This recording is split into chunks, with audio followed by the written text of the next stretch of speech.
Muito bom dia, amigos e amigas, bom dia, povo e povo. Eu sou o Daniel Nonato. Obrigado a você pela presença em nosso encontro matutino.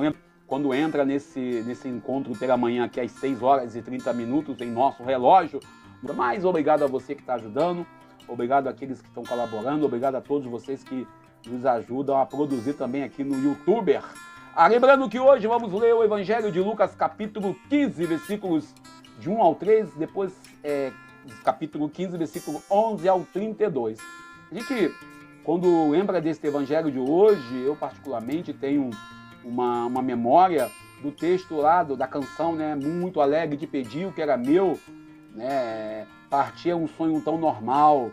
Dissipei meus bens e o coração também, no fim, meu mundo era irreal. É a parábola do filho pródigo. Ou alguns falam parábola dos 2 filhos, alguns falam parábola do filho ingrato, outro fala dos filhos egoístas. E o texto mais bonito que eu aprendi lá no cursilho é a parábola dos 2 filhos, né, do pai rico em misericórdia. É uma parábola que parece uma novela. Na semana passada, nós lemos um texto lá da figueira que estava para ser cortada, não é isso? A gente leu lá Lucas capítulo 13, versículo 1 ao 9. Ou ainda quando, no texto de ontem, quando a gente leu lá no Lucas capítulo 18, 9 a 14 ficou maravilhoso. 14, a gente para pensar como que a gente vive esse contexto. Serve para ajudar a entender essa parábola. No texto de ontem, de sábado, nós lemos um texto onde um homem vai ao templo dizendo: eu não sou igual aos outros, eu sou um homem fiel a Deus, sou cidadão de bem. Serve para a gente entender bem. E nós somos convidados hoje, nas leituras de hoje, Josué capítulo 5, versículos 9a, depois versículo 10 ao 12, o Salmo 33, entre parênteses 34, e 2 Coríntios capítulo 5, 17 a 21, e Lucas 15, versículo 1 ao 3, depois versículo 11 ao 32, para a descoberta de um Deus que nos ama como um pai. O Deus que nos ama de uma forma muito, muito assim próxima. E como diz o caso do meu amigo professor Carlos Henrique Medite, ele diz que Deus nos ama profundamente com um coração de mãe. É isso mesmo, um coração de mãe. A gente consegue entender isso? Alguém vai dizer, heresia agora. Não, é porque é um amor tão grande que nós não sabemos explicar. É um amor que nos toma. Ou ainda, como alguns preferem dizer, como Jesus disse lá no livro de Mateus, capítulo 23, versículo 27, que Deus é uma galinha tomando conta dos pintinhos. Não pode ser a galinha lá de casa, né? Mateus 23, versículo 27, quando a galinha lá de casa ela foi brincar foi perto da cerca lá onde tem um cachorro brabo, um dos filhotes dela, um dos pintinhos foi pego. Então não pode ser o exemplo da galinha da casa da minha mãe lá, não é isso? A gente tem lá uma galinha tinha 5 filhotes, agora já tem 2, porque ela vai perto da cerca. Aí tem um cachorro lá bom de comer galinha, que é uma beleza. Melhor, comer pintinhos. Bom, a gente ainda olha para esse contexto aí, dessa frase aí da lógica, que a gente olha do Evangelho de hoje, a lógica do humano, o revanchismo ou da mágoa. Deus tem um jeito todo especial de lidar com cada pessoa. Ele está longe da religião excludente e legalista que muitos de hoje aqui na nossa sociedade, muitos praticam, seja eles leigos ou presbíteros ou bispos ou diáconos ou qualquer outra consagração da igreja. A religião excludente não é a religião de Jesus. Desde o primeiro domingo da quaresma, estamos seguindo um ciclo. Primeiro domingo vamos ao deserto, o segundo domingo nós tivemos a montanha, e no domingo passado, no terceiro domingo, tivemos o início da viagem de Jesus para Jerusalém. E durante essa viagem, ele vai sendo questionado pelos doutores da lei, pelos religiosos daquele tempo. E na semana passada, a parábola da figueira, que nós precisamos entender, que Jesus fala que o agricultor pediu mais um ano, e hoje, sendo o domingo da alegria, Jesus vem dizer que nós devemos, de forma muito consciente, neste domingo, olhar para o nosso retorno à casa do Pai, ao convívio do Pai. Que Deus nos guarda de forma muito amorosa. E Ele, hora nenhuma, condena, Ele cria uma atitude condenatória com o filho mais velho, ou a atitude condenatória, como muitas das vezes nós temos em nossas igrejas. Em todo o capítulo 15, de Lucas, Jesus vem apresentando parábolas que nos convida ao retorno à casa do Pai, que nos convida ao retorno à vida da comunidade. Por isso, talvez a gente não consiga perceber que este evangelho do capítulo 15 de Lucas nos ajuda a entender o autor sagrado que apresenta o fato. E Lucas, sendo homem de origem grega, faz questão de ressaltar as oportunidades de retorno, as oportunidades de retornar à comunhão, a oportunidade de estarmos em comunhão plenamente com a nova humanidade. Interessante que Lucas é o único dos evangelhos sinóticos, nós sabemos que os evangelhos sinóticos é o evangelho de Mateus, Marcos e Lucas, é o único que procura ressaltar bem essa parábola e procura ressaltar bem a misericórdia de Deus para com o pecador arrependido. Ele faz questão sempre de ressaltar essa possibilidade do retorno. A parábola de hoje conta pelo menos com alguns personagens, temos 3 personagens centrais, que é o pai, né, no Lucas capítulo 15, versículo 11, onde ele se apresenta, também o filho mais velho, Lucas 15, versículo 12, e o amigos da gastança, a gente sempre fala desses amigos aí que não aparecem, não tem nome, Lucas 15, 13 a 14, e o dono dos porcos, Lucas 15, versículo 15. E o funcionário fofoqueiro, aquele cara que vai dizer, ó, tá vendo? Olha só. E temos também aí o filho mais novo, que ele é ressaltado bem a situação dele em Lucas 15, 12. No contexto bíblico, todo pai tinha autoridade sobre os filhos. Os filhos eram quase como uma propriedade. Mas esse pai é diferente. Ele permite toda a liberdade, ofertando o amor sem igual. No domingo da transfiguração, o pai diz para nós, e aquele domingo ele disse, esse é meu filho amado, e nele eu ponho toda a minha alegria. Escutai o que ele diz. E nesse contexto, esse filho se torna um ser invisível aos olhos daquele patrão que acolhe ele lá no capítulo 15, versículo 15, quando ele vai acolher ele e fala assim, mais um só empregado. O patrão não se preocupa, hora nenhuma, se ele está com fome, se ele tem alguma miserabilidade, como que ele estava vivendo, a sua disposição era de servo dos porcos. Enquanto na casa paterna, ele tem outra posição. Então essa posição nos faz refletir sobre os donos das comunidades. Aqueles irmãos e irmãs que às vezes são coordenadores, animadores, são ministros, são padres, bispos, diáconos, todos esses que exercem cargo de liderança. Os irmãos que não percebem o quanto devemos nos colocar como bons servos. O filho mais velho sempre foi o primeiro herdeiro e ele teria, certamente, ele não teria disponibilidade disponível toda a herança da forma que o pai botou disponível. Quando o filho mais novo solicita o pai a sua parte, para muitos é um escândalo, contudo, se percebe naquele núcleo familiar, tem algum conflito. Pedir parte da herança, para muitos, é declarar ao pai o óbito do pai. Contudo, nesse contexto patriarcal, ninguém comenta sobre o papel da mãe, se ela está viva, quem é ela. Se percebe que o filho quer ser independente. A famosa frase de adolescente que fala assim, quando eu crescer, quando eu fizer 18 anos, vou meter meu pé, vou comprar meu carro, fazer minha casa, e aí sonha com tudo isso, quando chega a 18 anos, não é bem isso. Chamar o filho mais novo de ingrato ou de outra coisa pode ser até mesmo uma injustiça da nossa parte. Lemos esse evangelho com tanta piedade e nos colocamos sempre como o filho que voltou, que pediu perdão, que o pai de amor o acolheu. Quantas vezes nós somos o filho mais velho que fecha a porta da igreja, da comunidade, da família, colocando todo o direito canônico, os versículos bíblicos X, Y, K e W, diversas vezes citando um catecismo, e vamos perguntar ao bispo, ao papa, ao padre, ao diácono, a Deus, se ele concorda com a volta daquele filho que foi embora e está voltando.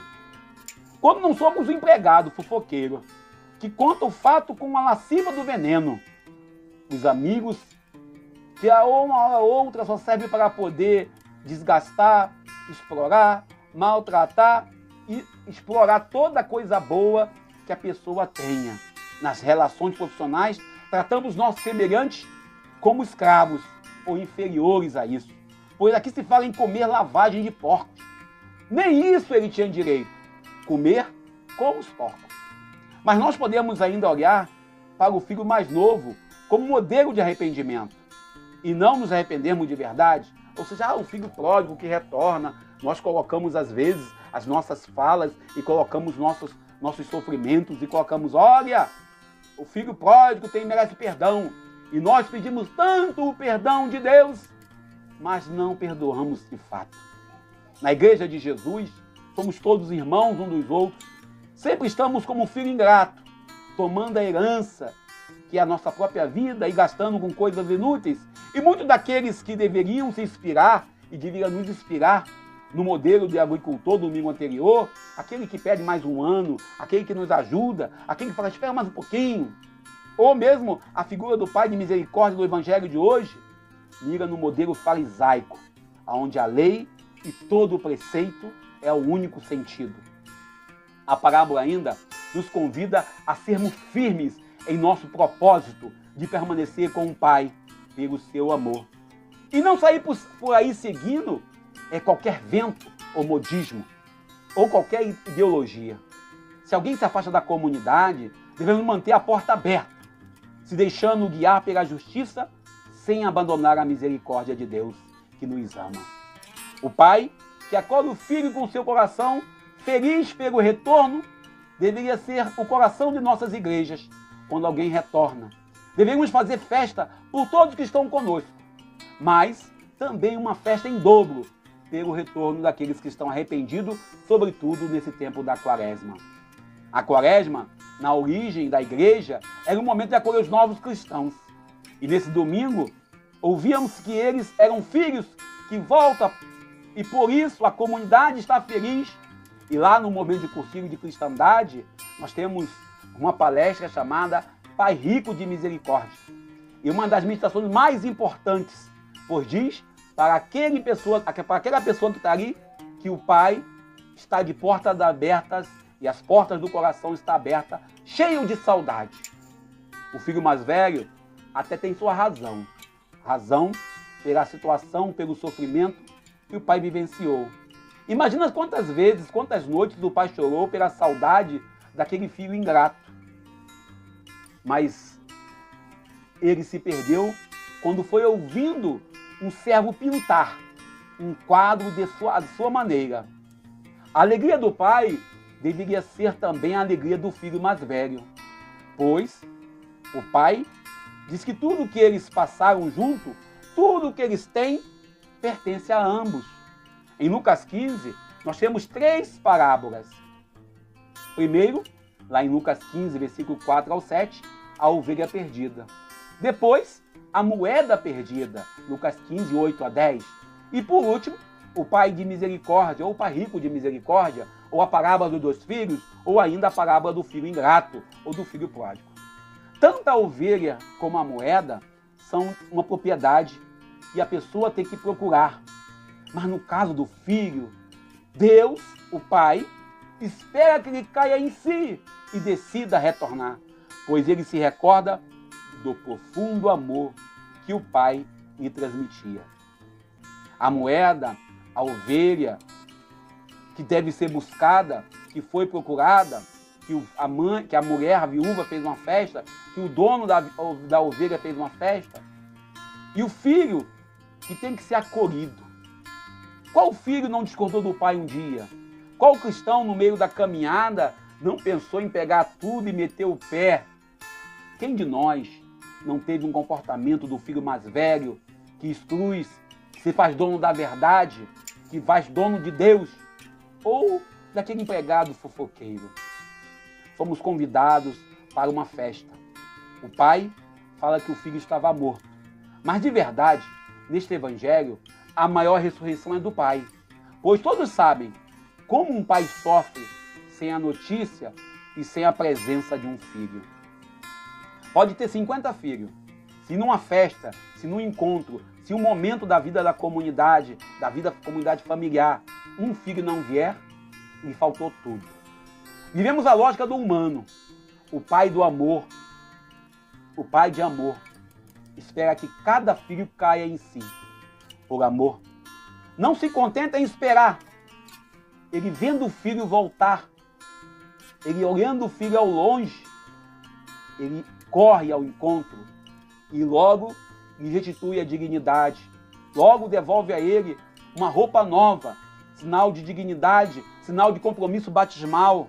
Um anel, sinal da aliança e o compromisso com a vida. E o principal, uma sandália, para que ele volte à condição de filho. O cordeiro que o pai sacrifica estava reservado para aquele momento de reencontro. O do resgate desse filho, do início da nova vida, e agora sim, ao lado do pai, com um devido reconhecimento. Sabe, senhores, sabe, amigos e amigas, o pai nos conhece e sabe muito bem o quanto somos falhos em nossas escolhas e o quanto precisamos dele para não nos perdermos e para não perdermos a dignidade de filhos amados. E aqui paro a nossa conversa com a frase de São Paulo Apóstolo, porque uma frase que Paulo coloca lá em Gálatas capítulo 4, versículos 6 ao 7.